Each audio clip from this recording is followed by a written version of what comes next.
Business করতে গেলে অবশ্যই জবের এক্সপেরিয়েন্স থাকা দরকার, কারণ ডিসিপ্লিন ইজ দ্য মেইন কি অফ দ্য বিজনেস।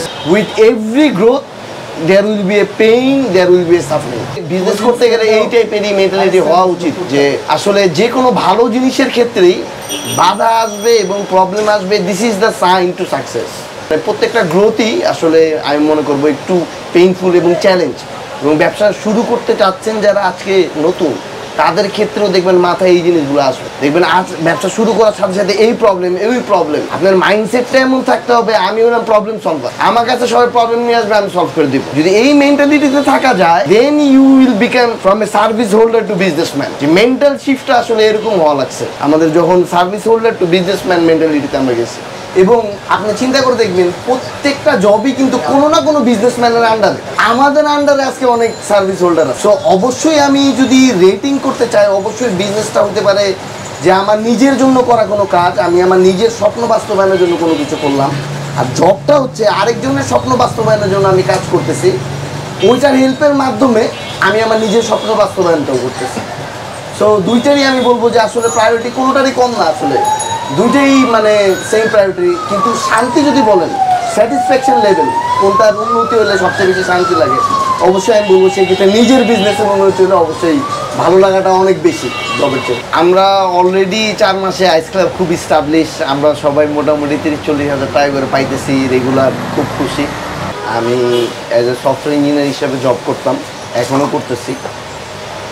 সো আমাদের আইস ক্লাবের যাত্রাটা শুরু যখন আমি চাকরি করতে থাকি, তখন একটা টাইমে 4-5 বছর বাংলাদেশে জব ফিল্ডে চাকরি করার পর আমার কাছে প্রায় বেশ কিছু লিকুইড মানি জমার পর আমি চিন্তা করলাম যে আমার এই টাকাটা আমি যেহেতু ব্যাংকে কোথাও ডিপোজিট করতেছি না, প্রতিনিয়ত আমার টাকা ডিভ্যালুয়েশন হচ্ছে।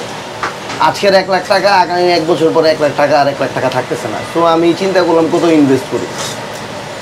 আমি যেহেতু ফুল ডে একটা কাজ করতেছি, সো আমার পক্ষে তো ইনভেস্ট করে এই ব্যবসাটা রান করাটা অনেক ক্ষেত্রে ডিফিকাল্ট ছিল। সো আমি চিন্তা করলাম আমার এলাকায় কে আছে যাদের নিয়ে ব্যবসাটা করা যায়।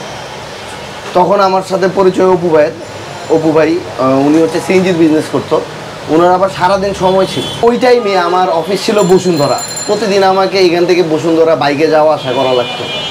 আর ওই সময় হঠাৎ করে টেম্পারেচার প্রায় 40-42 ডিগ্রি সেলসিয়াস টেম্পারেচার। তখন আর কি চিন্তা করলাম যে এই গরমে কিসের ব্যবসা করা যায়। ফার্স্টে কয়েকবার ভাবলাম যে জুস এগুলোর ব্যবসা করব।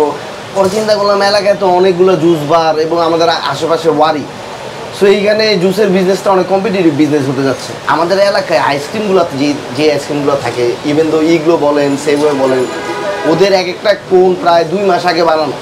এই কোনগুলো ফ্রোজেন থাকে এবং এই কোনের বিস্কুটগুলো কখনোই ক্রিস্পি থাকে না, বিকজ লং টাইম ফ্রোজেন থাকার কারণে।